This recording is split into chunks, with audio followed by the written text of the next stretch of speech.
Halo, Assalamualaikum warahmatullahi wabarakatuh. Apa kabar teman-teman guru semua, Bapak Ibu guru? Pada video kali ini kita akan latihan lagi untuk mempersiapkan diri menghadapi ujian seleksi akademik Pretest PPG Daljab tahun 2023 ini. Yang mana soal ini akan saya kasih itu adalah soal yang wajib ada di seleksi akademik Pretest PPG. Kenapa saya katakan wajib ada? Karena ini adalah soal fundamental yang paling urgent di dalam pembelajaran dan memang tidak pernah alfa soal seperti ini Bapak Ibu. Jadi tonton juga video-video saya yang lainnya. Insyaallah soal-soal yang ada di situ itu soal yang diambil berdasarkan pengalaman-pengalaman pada tahun lalu, tidak asal mengambil ya, karena kalau kita mau mengambil semua soal pedagogi itu ribuan soal, bahkan banyak sekali soal, dan kita tidak akan punya waktu yang cukup untuk membahas semua itu. Baik, sebelum masuk ke soalnya, saya mau teman-teman guru, Bapak Ibu guru untuk klik subscribe, like, dan bantu share sebanyak-banyaknya ke sosial media teman-teman. Oke, kita langsung lihat. Ini soal tentang PTK dan media dalam pembelajaran ya teman-teman. Jadi silahkan disimak baik-baik videonya. Tonton juga soal tryout-nya, ada soal sosial kepribadian di sana dan pedagogi juga ya teman-teman. Kalau mau profesional silahkan klik foto saya di situ dan buka materi profesional teman-teman di sana. Oke, kita lihat soalnya. Tahapan dalam penelitian tindakan kelas atau PTK adalah sebagai berikut, kecuali A. Perencanaan, B. Pelaksanaan, C. Evaluasi, D. Analisis data. Nah, kira-kira yang mana jawabannya teman-teman? Silahkan dijawab dulu. Oke, kita lihat jawabannya. Jadi jawaban yang tepat adalah opsi C ya teman-teman. Dia evaluasi ya. Ya, tahapan dalam PTK meliputi perencanaan, pelaksanaan, kemudian ada analisis data, ya. Setelah itu refleksi ya teman-teman. Jadi tidak ada yang namanya evaluasi dari hasil penelitian. Evaluasi termasuk dalam tahap analisis data ya, di mana hasil-hasil penelitian dievaluasi untuk menarik kesimpulan dan merumuskan tindakan perbaikan selanjutnya, seperti itu teman-teman. Nah, kita lihat ya, ini tahapan dalam PTK, sedangkan evaluasi itu termasuk dalam tahap analisis data. Dia lebih mengkerucut lagi ya teman-teman. Jadi umumnya itu hanya ada empat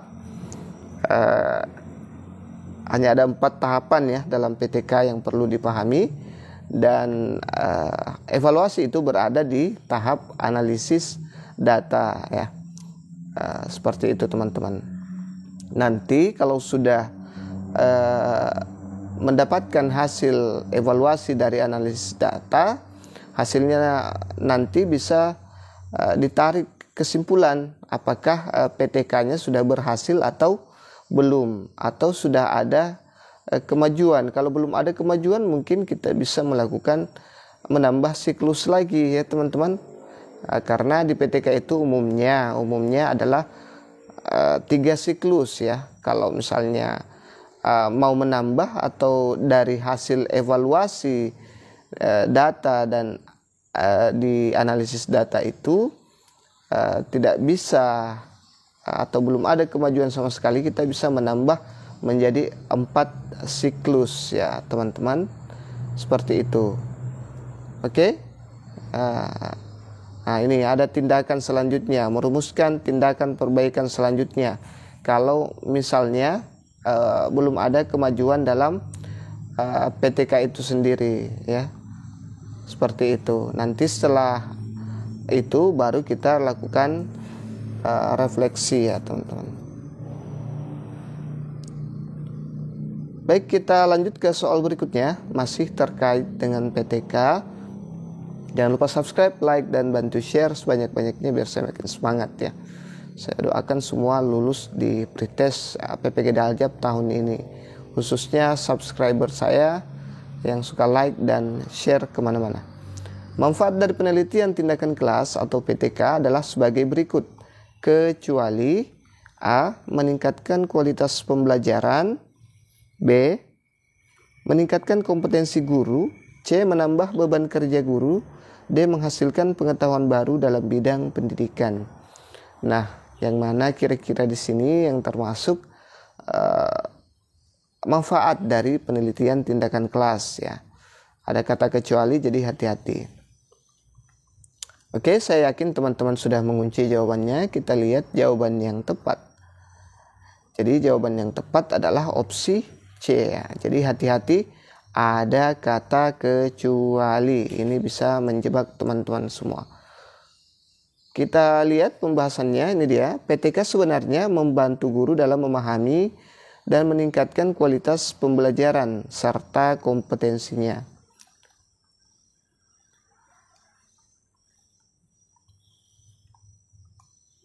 Ini dia, maaf kursor saya agak kurang sensitif ya teman-teman. Meskipun PTK membutuhkan upaya dan waktu, manfaatnya adalah meningkatkan pembelajaran, mengembangkan pengetahuan baru, dan membantu guru menjadi lebih efektif dalam mengajar di kelas. Seperti itu teman-teman. Jadi PTK itu sama sekali manfaatnya bukan untuk menambah beban kerja guru ya. Seperti itu teman-teman. Oke, kita lihat soal yang berikutnya. Pernyataan berikut yang merupakan langkah awal dalam proses penelitian tindakan kelas adalah A. Mengidentifikasi permasalahan dalam pembelajaran, B. Menerapkan tindakan perbaikan, C. Menganalisis data hasil penelitian, D. Menyusun rencana tindakan. Nah, kira-kira yang mana di sini pernyataan berikut yang merupakan langkah awal dalam proses penelitian tindakan kelas? Apakah A, B, C, atau D? Oke, sudah dijawab teman-teman. Kalau dirasa terlalu cepat, silahkan di pause dulu videonya ya, baru dilanjutkan. Oke, jadi jawaban yang tepat adalah opsi A, mengidentifikasi permasalahan dalam pembelajaran. Ini dia ya. Langkah pertama dalam PTK adalah mengidentifikasi masalah atau permasalahan yang ingin dipecahkan dalam pembelajaran. Identifikasi masalah ini akan menjadi dasar untuk merencanakan dan melaksanakan tindakan perbaikan. Nah, itu dia langkah awal ya dalam PTK adalah mengidentifikasi permasalahan apa yang akan kita lakukan tindakan seperti itu. Jangan lupa subscribe, like, dan bantu share ke sosial media teman-teman biar saya makin semangat ya. Saya paling suka kalau baru 30 menit sudah ratusan yang nonton. Itu saya sangat bersemangat sekali, meskipun dalam keadaan lowbat saya akan buat lagi kontennya. Tapi kalau yang nonton kemarin banyak yang minta soal PJOK ya. Ini hanya selingan, maaf. Yang minta dibuatkan soal PJOK, pas saya upload dengan ekonomi ya. Dengan ekonomi itu sampai sehari setelah upload yang nonton cuma puluhan orang. Dan itu sangat menyita waktu teman-teman. Jadi kalau kurang bermanfaat sama orang lain itu kurang banyak yang bisa terbantu, saya merasa kelelahan seperti itu. Tapi tidak apa-apa ya. Kita lanjut ke soal berikutnya. Berikut adalah contoh data hasil penelitian dalam PTK. Ini ada contoh data. Berdasarkan nilai rata-rata pretest dan post-test kelompok eksperimen, hitunglah peningkatan nilai rata-rata dengan menggunakan rumus peningkatan nilai rata-rata.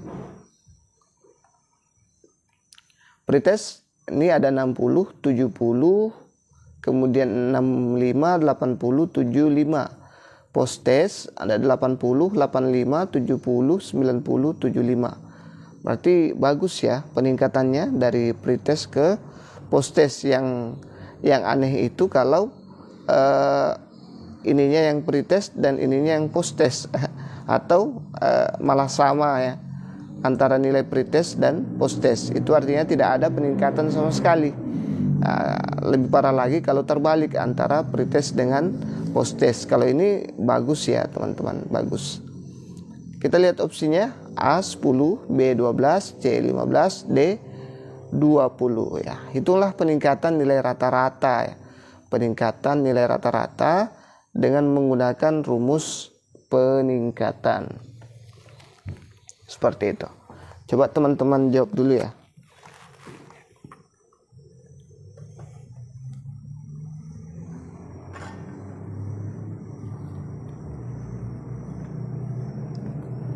Ya, saya yakin sudah ya. Kita lihat jawaban yang tepat. Jadi ini dia pembahasannya. Untuk menghitung penilaian rata-rata, kita perlu menghitung rata-rata pretest dan post test ya, lalu mencari selisihnya.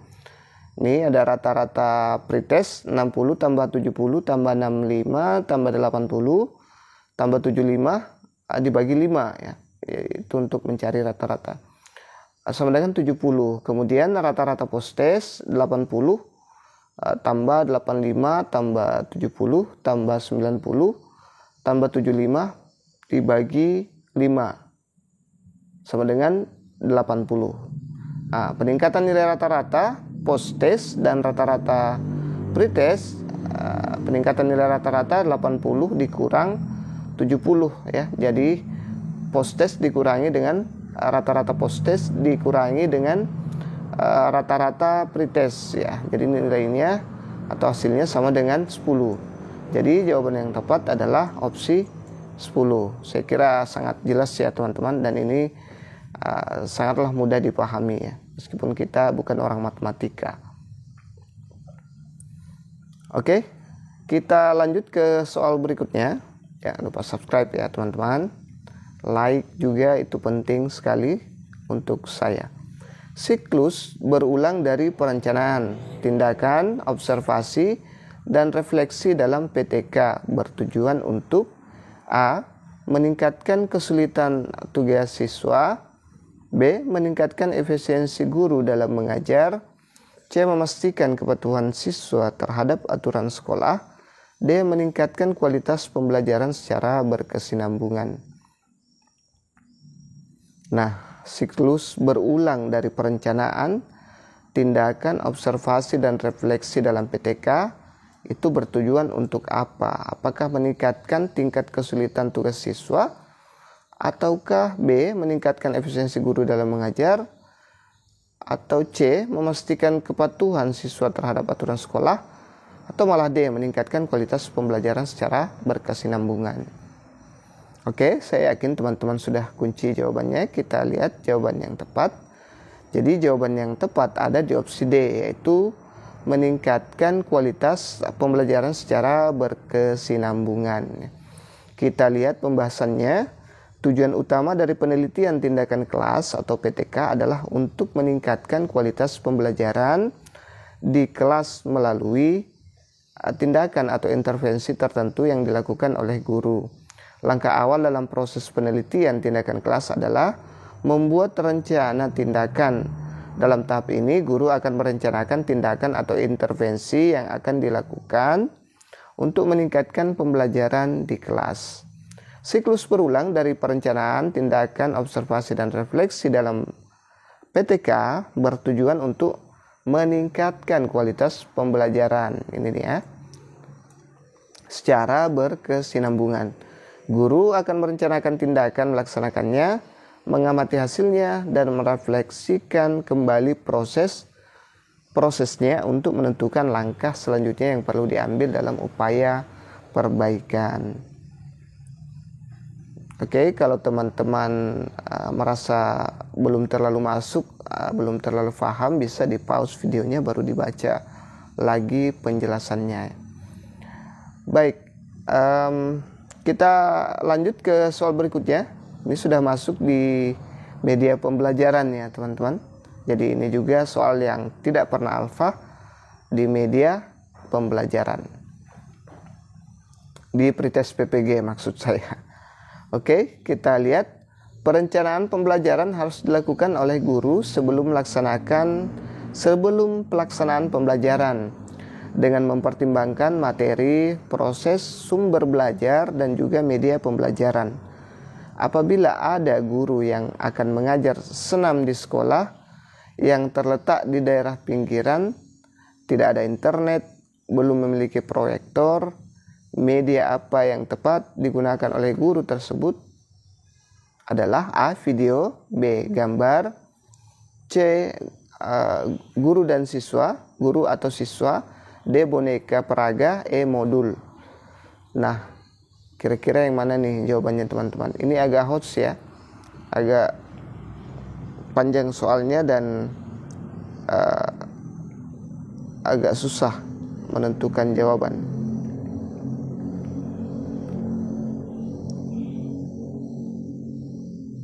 Oke, jadi jawaban yang tepat adalah opsi C. Guru atau siswa sebagai media pembelajaran efektif dan efisien. Gambar dan boneka peraga perlu lagi biaya ya teman-teman. Karena gambar itu minimal print ya. Biaya print, kertas, dan sebagainya. Padahal di sini di soal sudah jelas-jelas sekolahnya itu terbelakang atau terpencil, di mana di sana ya, dia tidak ada internet, belum ada proyektor sama sekali ya, jadi sangat susah ya.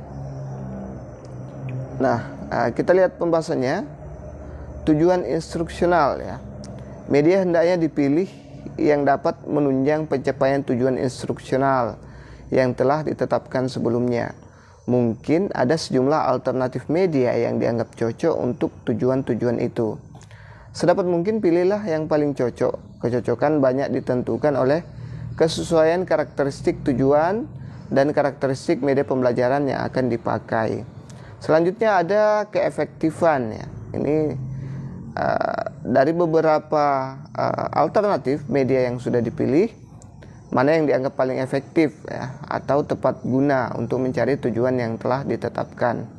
Selanjutnya siswa, apakah media yang dipilih sudah sesuai dengan kemampuan, perbendaharaan pengalaman, dan menarik perhatian siswa ya, digunakan untuk siapa, apakah secara individual atau kelompok kecil, kelas atau massa, untuk kegiatan tatap muka atau jarak jauh. Jadi media itu sebenarnya perlu juga banyak pertimbangan dan tujuan, keefektifan untuk siswa itu sendiri. Ada juga ketersediaan nih, ketersediaan ya.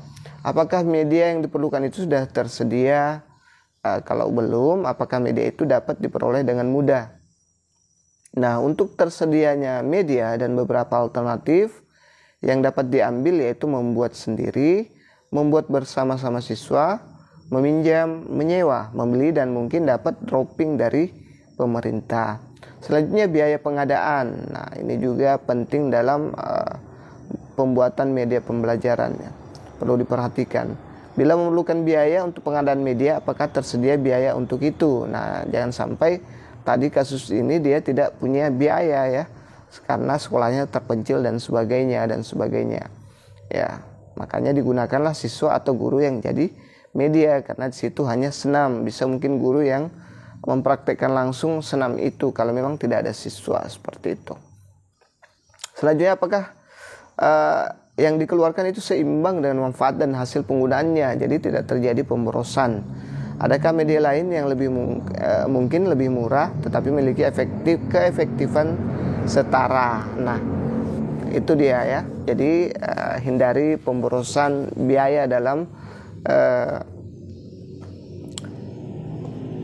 mempersiapkan media ya. Tadi juga ada boneka juga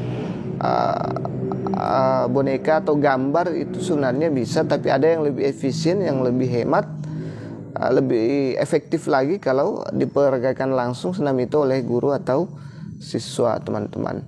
Selanjutnya ada kualitas teknis. Nah, lihat apa yang dimaksud dengan kualitas teknis.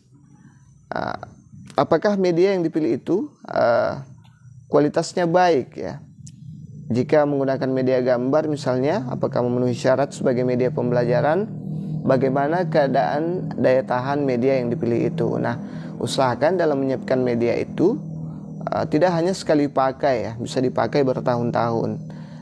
Bisa dipakai misalnya sekarang dibuatkan media untuk kelas 7, nanti tahun depan bisa lagi dipakai untuk kelas 7 yang baru masuk, dan seterusnya ya. Minimal 2 kali pakai lah ya. Jadi jangan hanya 1 kali pakai.